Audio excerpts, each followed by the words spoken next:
known as an Elm Street, my children.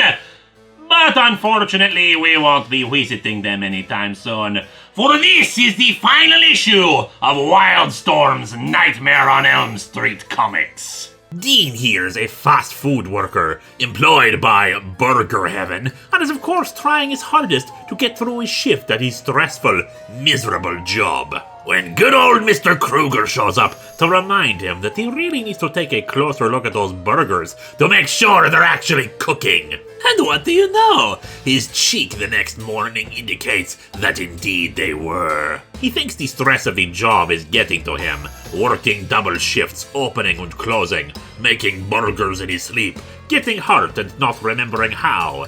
It all just piles on. His co-workers aren't really that helpful, especially not his boss, who keeps asking him to work so many long shifts. One night, he dreams of going back into the meat freezer and finding a naked woman cut and tied up back there. He tries to tell his manager, Mr. Krueger, about it, but he just says that's some personal business and get back to work making a few thousand orders. Don't forget, no pickles on 300 of the cheeseburgers. And of course, the next morning, he overhears his co-workers talking about the strange news story of a girl who was found that morning, frozen solid like ice. When he drifts back to sleep at work, he sees Krueger killing more, causing him to wake up startled and attract the attention of his boss. Said boss seems to think his name is Dan, and that he's a real mess. And that's so disappointing. He thought he was management material. He sees the woman that Krueger was going to kill in the place, drinking some coffee,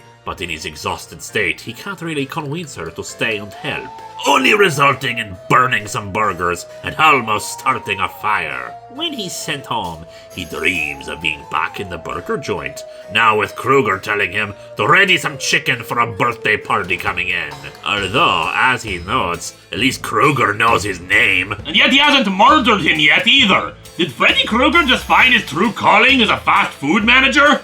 His naps at work get worse as he spots co-workers being slaughtered by Freddy, visions of angels and demons to match the Burger Heaven aesthetic, not helping the matter. When he grabs a knife, his co-workers think he's gone insane, and they run out, thinking he's threatening them. The police are called, and they try to get him to come out, but he just falls asleep again, Freddy now appearing as a customer to order some dozen buckets of chicken. White meat, extra crunchy. And soon the cops storm the place, only to find a dozen buckets of chicken filled with Dean's body parts and guts. In Freddy's defense, Dean was secretly stealing from the register. And while it may be the last time we check in on Freddy in a while, at least he left us wanting more.